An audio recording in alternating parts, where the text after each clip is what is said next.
महानगरपालिकेमध्ये वाढ होती, हद्दवाढ होती महापालिकेची आणि नव्याने काही भाग समाविष्ट होतो, त्यावेळेला त्या भागात जी काही जुनी कराची पद्धत असेल त्या पद्धतीने काही काळ आकारण्याची पद्धत आहे.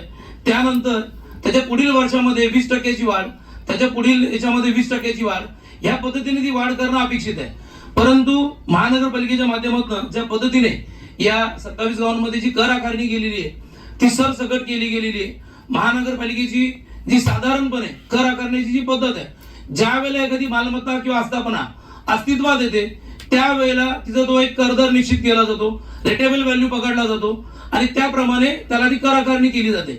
परंतु महानगरपालिकेने या 27 गावांवर कुठेतरी अन्याय केलेला आहे. 2015 या गावांचं अस्तित्व गृहीत धरून त्याप्रमाणे आमची कर आकारणी केलेली आहे. त्यामुळे आज आमच्या सर्वसामान्य करदात्यांना जवळजवळ 10 पटीचा भूर्दंड बसलेला आहे.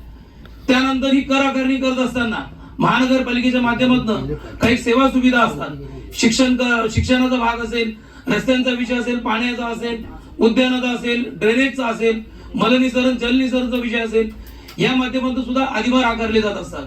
आज या 27 गावांमध्ये या सगळ्या पद्धतीचे कर आकारले जात आहेत किंवा ते दर आकारले जात आहेत. परंतु या कुठल्याही सुविधा या 27 गावांमध्ये महानगरपालिकेच्या माध्यमातून अद्याप आलेले नाहीत. विशेष करून शिक्षणाचा विषय अजून सुद्धा 27 गावांमध्ये ज्या शाळा आहेत या जिल्हा परिषदेच्या अखत्यारीत आहेत. अजून महानगरपालिकेच्या अधिकारात शाळाच नाहीये. असं असताना पुन्हा जलनिसरण आणि मलनिसरण कोणतीच त्या भागात त्याची व्यवस्थाच नाहीये. असं असताना आपण त्या पद्धतीचे चार्जेस या 27 गावांमध्ये लावतो. कुठेतरी आज हा करदर निश्चितीचा ठराव संमत होत असताना जरी मंदारजी बोले माहितीच तो सादर होणं अपेक्षित होता, परंतु या 27 गावांच्या कराच्या बाबतीत सुद्धा कुठेतरी विचार व्हायला पाहिजे.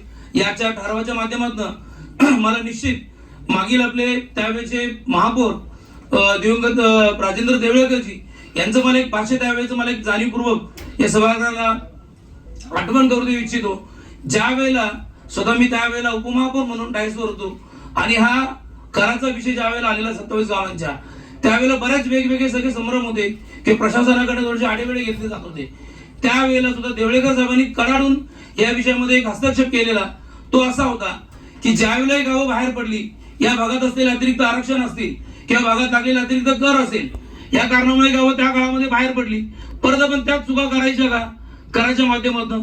त्यामुळे कुठेतरी ह्या गावांना खऱ्या अर्थानं आपल्याला सामावून घ्यायचंय तर योग्य नियमाप्रमाणे त्या भागात कर आकारणी केली पाहिजे, जेणेकरून तिथल्या नागरिकांना तो कर भरणं सुसह्य जाईल आणि ती लोक ह्या कर भरण्याला सहकार्य करतील असं मला वाटतं. म्हणजे त्यावेळेला देवळेकर साहेबांनी हे भाष्य केलेलं होतं.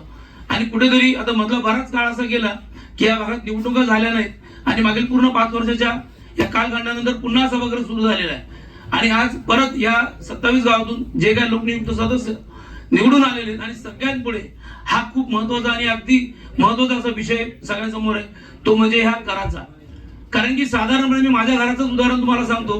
ग्रामपंचायत काळामध्ये माझ्या घराला 2600 रुपये टॅक्स होता, जो आता 27,000 रुपये टॅक्स असेल प्रति वर्षाला. डायरेक्ट 10 पट वाढ झालेली. जी महानगरपालिकेची पद्धत आहे टॅक्सेशनची, रेटेबल व्हॅल्यू प्रमाणे चार्ज केलं गेलं पाहिजे, त्या पद्धतीने चार्ज केलं पाहिजे. मुळात 2002 ला या भागामध्ये ज्यावेळेला ग्रामपंचायती आल्या त्याच्या आधीच्या पण काही मालमत्ता होत्या. त्या मालमत्तांना महापालिकेने त्यावेळेला कर आकारणी केलेली होती. काही मालमत्ता अशा होत्या की त्या 27 गावांमध्ये बहिष्कार असल्या कारणाने त्यांनी त्यावेळेला कर आकारणी केली नव्हती. परंतु ज्या वेळेला 2002 ला ग्रामपंचायती स्थापन झाल्या त्यानंतर या भागाचं सर्वेक्षण झालं आणि त्यावेळेला त्यांना ती कर आकारणी केली गेली. परंतु ती सगळी घरं जुनी आहेत, गावं जुनी आहेत. परंतु आज महानगरपालिकेने ज्या पद्धतीची कर आकारणी केली, जणू काय आमच्या सगळ्या गावांचं, या सगळ्या आमच्या घरांचं अस्तित्व 2015 वर आणून ठेवलेलं आहे. याच्या आधी सुद्धा गावांचं अस्तित्व होतं, घरांचं अस्तित्व होतं.